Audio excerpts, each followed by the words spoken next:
Hello, ये question देखिए SSC JEN में आया हुआ। In the series RC circuit the voltage across C start increasing the moment the circuit is switch to V volt DC. ठीक है, मैं यहाँ पे समझाता हूँ। ये कह रहा है कि जैसे ही इस सी जो कैपेसिटर है इसको वोल्टेज सप्लाई से कनेक्ट किया और स्विच को ऑन कर दिया, ठीक है, क्लोज कर दिया मतलब, तो इस कैपेसिटर के अलाउंग वोल्टेज इंक्रीज होना स्टार्ट किया है। ठीक है, तो ये अपन को वैसे भी क्वेश्चन में नहीं देता, तो अपन को पता है जैसे ही इनिशियल कंडीशन होती है स्विच को क्लोज करते हैं तो जो कैपेसिटर है ना वो एक्ट करता है शॉर्ट सर्किट। ठीक है, यहाँ लिख रखा है शॉर्ट सर्किट, और करंट को फ्लो होने देना अपने अक्रॉस, और तब तक फ्लो होने देता है जब तक कि इस कैपेसिटर का वोल्टेज इसके बराबर नहीं हो जाए। जैसे ही इस कैपेसिटर का वोल्टेज इस वोल्टेज के बराबर आ जाएगा, या फिर बोलते हैं कि ये सारा वोल्टेज यहाँ आ जाएगा, तो ये एक्ट करेगा as a open circuit.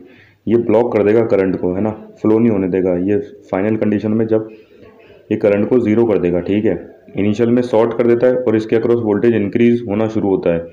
Increase होते होते एक ऐसी कंडीशन आती है कि यहाँ का वोल्टेज इक्वल्स टू यहाँ का वोल्टेज हो जाता है। जब ये कैपेसिटर क्या करता है, एक्ट एज ओपन सर्किट हो जाता है, फिर ये और करंट को फ्लो नहीं होने देता है और फिर ये खुद डिस्चार्ज करता है। ठीक है, तो आगे बढ़ते हैं।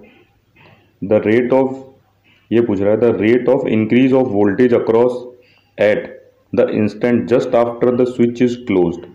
तो ये पूछ रहा है rate of increase of voltage क्या होगा just after the switch is closed. ठीक है, तो मैंने पहले वीडियो में भी बताया था just after the switch is close, मतलब कि ट्रांजाइंट स्टेज पूछ रहा है, इनिशियल स्टेज पूछ रहा है। ठीक है, तो just after the switch is close में rate of change of voltage पूछ रहा है। ठीक है ना, क्योंकि जैसे ही स्विच ऑन किया होगा, है ना, वोल्टेज यहाँ पे चेंज करना शुरू हुआ होगा, और इनिशियल कंडीशन में कैसा एक्ट करेगा, एज अ शॉर्ट सर्किट। ये दो तीन बातें आप ध्यान रखना। आप देखिए अपन इसको सॉल्व करने की कोशिश करते हैं। अपन को rate of change of voltage निकालना है। ठीक है, तो भैया जब मैं पहले लिख लेता हूँ कि जब स्विच क्लोज था, ठीक है, time equals to zero minus लिख लेता हूँ, है ना, जब टाइम शुरू ही नहीं हुआ था, ऐसे समझ लो।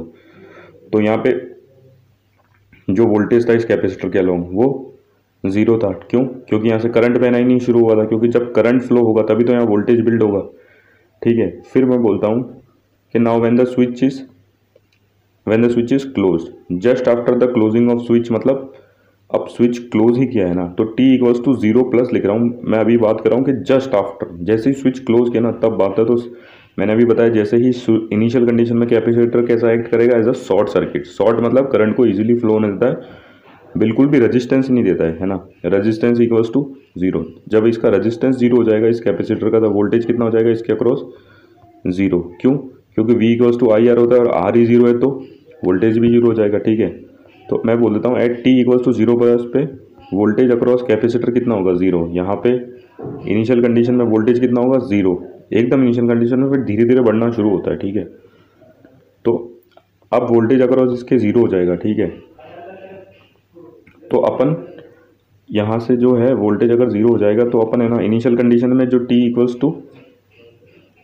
टू जीरो प्लस है, वहाँ पे इस सर्किट में करंट भी कैलकुलेट कर सकते हैं। देखो मैंने क्या बोला, इनिशियल कंडीशन में क्या होता है, ये शॉर्ट सर्किट की तरफ बिहेव करेगा। तो इस सर्किट में बचा क्या, ये तो क्लोज हो गया। ठीक है, शॉर्ट हो गया, है ना, यहाँ पे कोई रेजिस्टेंस नहीं रहा, इसका कैपेसिटिव रिएक्टेंस अपन काम में नहीं लेंगे। तो यहाँ पे सर्किट के कंपोनेंट कितने बचा, वी और आर। तो आई इक्वल्स टू क्या होता है, वी अपॉन आर।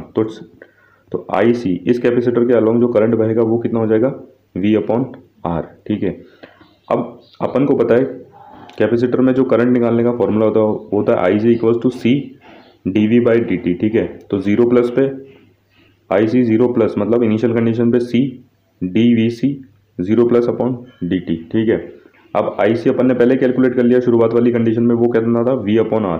तो इसको इक्वल्स टू का C D V by D T. ये वी इधर, ये सी इधर नीचे जाएगा तो कितना हो जाएगा, V equals to R upon C D V by D T. तो D V by D T क्या होता है, rate of change of voltage equals to कितना आ गया, वी आर अपॉन सी। तो देखो ये अपना ऑप्शन यहाँ पे करेक्ट हो गया, वी आर अपॉन सी। यही पूछा था ना, ये देखो मैं बता देता हूँ, rate of increase of voltage across C, है ना, rate of increase of voltage, तो ये rate of increase of change of V है। ठीक है, तो ये इसका आंसर है। Thank you.